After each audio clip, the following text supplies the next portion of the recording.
पुत्रदा एकादशी की कथा पूजा किस प्रकार करें। पुत्रदा एकादशी 24 अगस्त को है। अगर आप एकादशी की पूजा करना चाहते हैं तो आपको हम सरल विधि से ये बताते हैं। सबसे सरल विधि कैसे पूजा करना चाहिए।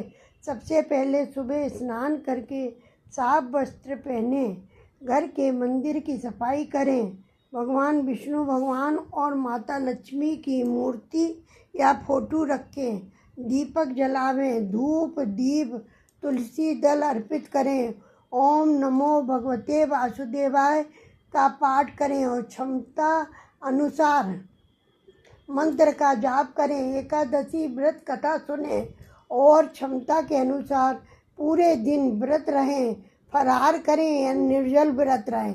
जैसा आप कर सकते हैं वैसा करें। अंत में आरती करके परिवार की सुख समृद्धि की कामना करें। अगले ओम नमो भगवते वासुदेवाय का 108 बार मंत्र का उच्चारण करें। उसके बाद आप हवन करें। हवन से क्या है कि मंत्र एकदम सिद्ध रहता है। अंत में आरती करके परिवार की सुख समृद्धि की कामना करें। अगले दिन द्वादशी में शुभ समय पर पारण करें। भगवान को भोग लगाकर दान दक्षिणा दें। अगर आप किसी स्पेशल एकादशी का व्रत और किसी कामना से रहते हैं तो अपनी कामना भगवान के सामने रखें। आपकी सभी मनोकामना पूरी होगी। और भगवान से आखिरी में क्षमा याचना मांगे कि भगवान जो हमसे गलती हो गई है क्षमा करिएगा, जो हमने ज़्यादा कह दिया है या जो भी कुछ जाने अनजाने में भूल हो गई उसको क्षमा करें, हमारी पूजा आप स्वीकार करें। इस तरह भगवान की पूजा करें और आपको की मनोकामना पूर्ण हो। मास की शुक्ल पक्ष की पुत्रदा एकादशी की विधि और महामहत्व। युधिष्ठिर बोले, हे मधुसूदन, श्रवण शुक्ल पक्ष की एकादशी का क्या नाम है, सो कृपया करके मुझसे कहिए। श्री कृष्ण बोले, हे राजन, ये सब जानने को तुम इस कथा को सुनो। प्राचीन समय में द्वापर युग के प्रारंभ में महिषामतीपुरी में महिजीत नाम का राजा राज्य करता था। उसके पुत्र नहीं था, इससे उसको राज्य से सुख नहीं मिलता था। बिना पुत्र के इस लोक और परलोक में सुख नहीं है। पुत्र की प्राप्ति के लिए उपाय करते हुए उस राजा का बहुत समय बीत गया परंतु पुत्र उत्पन्न नहीं हुआ। अपनी वृद्ध अवस्था देखकर राजा को बहुत चिंता हुई। सभा में बैठकर प्रजा से बोला, हे मनुष्यों, इस जन्म में मैंने कोई पाप नहीं किया। मैं सदैव धर्म के मार्ग में तत्पर रहता हूँ। मेरे पुत्र क्यों नहीं हुआ, इसका विचार करो।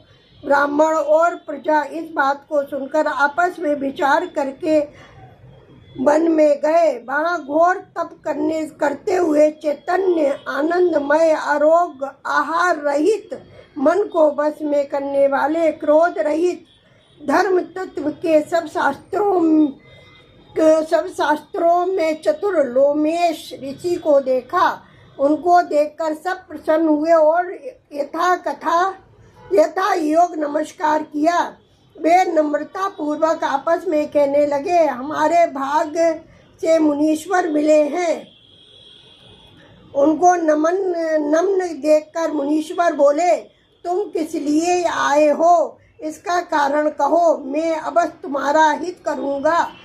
हम सरीखे मनुष्यों का जन्म परोपकार के लिए ही है, इसमें संशय नहीं है। मनुष्य बोले, हम अपने आने का कारण कहते हैं, आप सुनिए। हम संदेह निवारण करने को आपके पास आए हैं। महिजीत नाम का राजा पुत्रहीन है।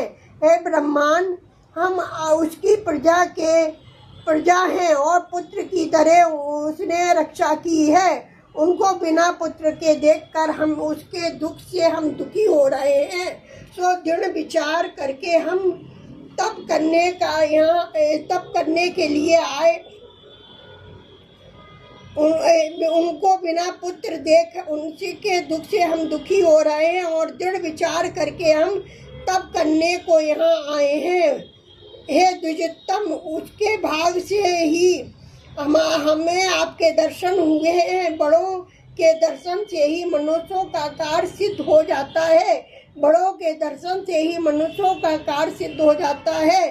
हे मुनि, ऐसा उपाय उपदेश दीजिए जिससे राजा के पुत्र हो। राजा के पहले जन्म का वृत्तांत ध्यान करके मुनीश्वर बोले, पहले जन्म में राजा निर्धन और क्रूरता के कर्म करने वाला वैश्य था।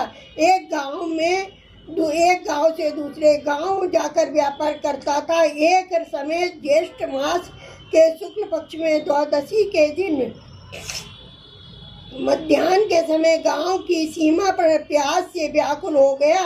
वह सुंदर जलाशय को देखकर जल पीने का विचार किया। वहां हाल की ब्याही गो बछड़े समेत जल पीने को आई। वे प्यास और धूप से व्याकुल थी। वे उसका जल पीने लगी। उस वेश में जल पीती हुई गो को हटाकर जल पिया। उसी पाप से राजा पुत्रहीन हुआ।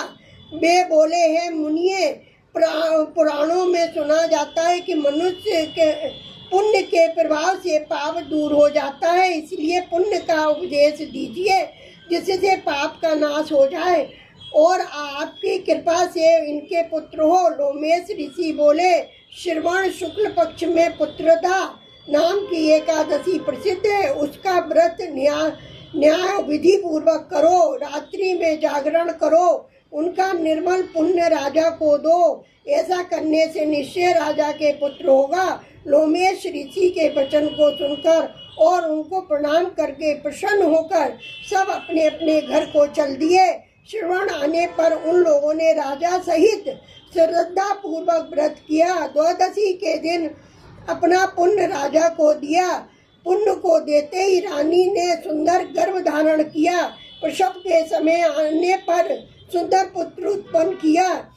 हे श्रेष्ठ नृपश्रेष्ठ, इस प्रकार यह पुत्रदा नाम की एकादशी प्रसिद्ध है। इस लोक और परलोक का सुख चाहने वालों को इसका व्रत करना चाहिए। इसका महात्म्य सुनकर सब पापों से छूट जाते हैं। यहाँ पुत्र का सुख पाकर अंत में स्वर्ग को जाते हैं। बोलो बाके बिहारी लाल की।